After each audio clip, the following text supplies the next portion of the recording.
পড়ুয়া সংখ্যা ৭০-এর উপরে। স্কুলে রয়েছেন একজন অতিথি শিক্ষক। এই স্কুলে পরীক্ষায় গার্ড দিচ্ছেন মিড ডে মিল কর্মী। এ নিয়ে শুরু হয়েছে রাজনৈতিক চাপানুতরও।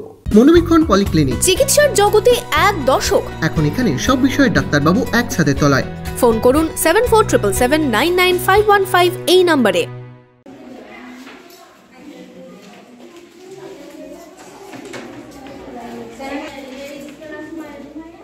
পরীক্ষায় গার্ড দিতে হচ্ছে মিড ডে মিল কর্মীকে, রান্না সেরে দিতে হচ্ছে পরীক্ষার গার্ড। কিন্তু কেন? আসলে শিক্ষকের অভাবে এভাবেই পরীক্ষা চলছে মুর্শিদাবাদের হরিহরপাড়ায়। হরিহরপাড়ার শ্রীপুর জুনিয়র হাই স্কুলে ৭১ জন ছাত্রছাত্রী আছে, কিন্তু নেই কোনো স্থায়ী শিক্ষক। একজন অতিথি শিক্ষকই স্কুলের পড়াশোনা থেকে দেখভালের দায়িত্বে। মুর্শিদাবাদের হরিহরপাড়ার শ্রীপুর জুনিয়র হাই স্কুলে দুটো ঘরে চলছে 4টি ক্লাসের পরীক্ষা, কিন্তু অতিথি শিক্ষক বদরুল ইসলাম একা কিভাবে 2 ঘরে গার্ড দেবেন? অগত্যা দায়িত্ব দিয়েছেন স্কুলের মিড ডে মিলের রাঁধুনি রেকসোনা বিবিকে। আমাদের আমি একমাত্র গেস্ট টিচার বলতে আমি একাই। পার্মানেন্ট কোনো টিচার নেই? পার্মানেন্ট কোনো টিচার নেই। আচ্ছা, কটা ক্লাসের পরীক্ষা চলছে? দুটো রুমে চলছে। কত রুমে 4খানা ক্লাসের পরীক্ষা চলছে। আপনি সামলাচ্ছেন কিভাবে?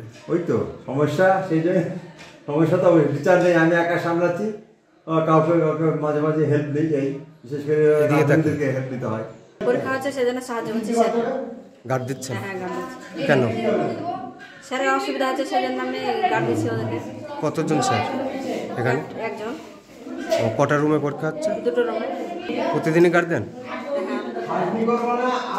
কতদিন থেকে পরীক্ষা চলছে? সোমবার থেকে হচ্ছে। 2010 সালে তৈরি হয় শ্রীপুর জুনিয়র হাই স্কুল। সেই সময় ছিলেন একজন স্থায়ী শিক্ষক ও 2 জন অতিথি শিক্ষক। 2 অতিথি শিক্ষকের চাকরির মেয়াদ শেষ হয়েছে। নতুন করে অতিথি শিক্ষক হিসেবে কাজে যোগ দেন বদরুল, কিন্তু বছর কয়েক আগে অন্য স্কুলে বদলি হয়ে যান ওই স্কুলের একমাত্র স্থায়ী শিক্ষক। ফলে বর্তমানে একাই স্কুল সামলাচ্ছেন ওই অতিথি শিক্ষক। আমি টিচার চাইছি, অনতিবিলম্বে টিচার চাইছি, অন্তত 2 জন টিচার চাইছি যাতে স্কুলটা চলে ভালো। পার্মানেন্ট টিচার চাইছি। আপনি অ্যাপ্লিকেশন করেছেন? আপনাদের অ্যাপ্লিকেশন করেছি, সমস্ত পেপার ডিআই অফিস থেকে শুরু, এসএসসি থেকে শুরু করে সব জায়গাতে আমরা একটা অ্যাপ্লিকেশন জমা দিয়েছি, রিকুইজিশন জমা দিয়েছি, যাবতীয় পেপার জমা দিয়েছি। কতদিন থেকে আপনি এক ক্লাস সামলাচ্ছেন? ওই তো আমি 2020 কি বলে প্রায় 9 মাস থেকে একা সামলাচ্ছি। স্কুলে নন স্ট্রিং টিচাররা ছিল, তিনি চলে গেছেন যত জানুয়ারিতে, অর্থাৎ এই সালের 23 সালের জানুয়ারিতে চলে গেছে। অতিথি শিক্ষক বদরুল ইসলামের চাকরির মেয়াদ আর মাত্র 1 বছর। এরপর স্কুল চলবে কিভাবে? প্রশ্ন গ্রামের মানুষের। স্কুলের পঠন পাঠন নিয়েও চিন্তায় অভিভাবকরা।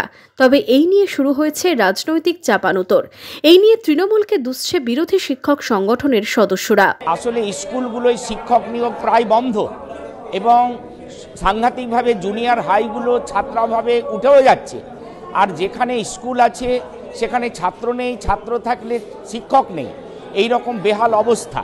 এবং পশ্চিমবঙ্গের শিক্ষাচিত্র যে জায়গায় দাঁড়িয়ে আছে, আসলে শিক্ষাকে বেসরকারীকরণ করার দিকে সরকারি প্রচেষ্টা অব্যাহত। সরকারি ব্যবস্থায় পরিচালিত শিক্ষা অঙ্গনগুলি এবং সাধারণের বিদ্যালয় ব্যবস্থাগুলি এখন ভঙ্গুর হয়ে গেছে, তাই প্রাইভেট স্কুলে সবাই এমনিতে যেতে বাধ্য হবে।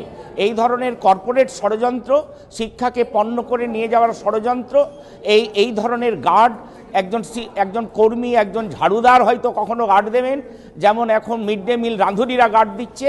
পশ্চিমবঙ্গের শিক্ষাচিত্রের এটা একটা মনে হয় এটা একটা প্রতীকী চিত্র, যে আজকে পশ্চিমবঙ্গের শিক্ষাক্ষেত্রে কি নৈরাজ্য এবং কি বিশৃঙ্খল অবস্থা, কি হতাশজনক একটা চিত্র, তার একটা প্রতীকী চিত্র ফুটে উঠেছে এই ঘটনার মধ্যে দিয়ে। রিক্রুটমেন্ট না হওয়াতে স্কুলগুলো সব উঠে যাওয়ার মতো অবস্থা হয়েছে এবং বহু স্কুল এখানে পাওয়া যাবে। অবাক হয়ে যাবেন আপনারা শুনলে, স্কুলটা চলছে একটা শুধুমাত্র গ্রুপ ডি স্টাফের উপর ভিত্তি করে। যদিও এই ঘটনা নিয়ে বাম আমলকেই দায়ী করছেন তৃণমূল শিক্ষক সংগঠনের নেতারা। জুনিয়র হাই স্কুলটা 2010 সালে প্রতিষ্ঠা পায়। সিপিএম কোনো টিচার দিতে পেরেছিল না। পরিবর্তনের পর প্রথম এসএসসিতে আমাদের এসএসসির চেয়ারম্যান চিত্তরঞ্জন মণ্ডল তখন একজন পার্মানেন্ট টিচার, একজন নন টিচিং দিয়েছিলেন। আর সিপিএম এর পাপের প্রায়শ্চিত্ত আমাদের করতে হচ্ছে। এলাকার স্বার্থে যেখানে স্কুলের প্রয়োজন সেখানে স্কুল হয়নি, একজন অতিথি শিক্ষক দিয়ে চলছে স্কুল। এইভাবে আর কতদিন? প্রশ্ন উঠছে শিশুদের শিক্ষার অধিকার নিয়েও। মাত্র একজন অতিথি শিক্ষক দিয়ে কিভাবে চলে পড়াশোনা? Bureau report, imagine community media.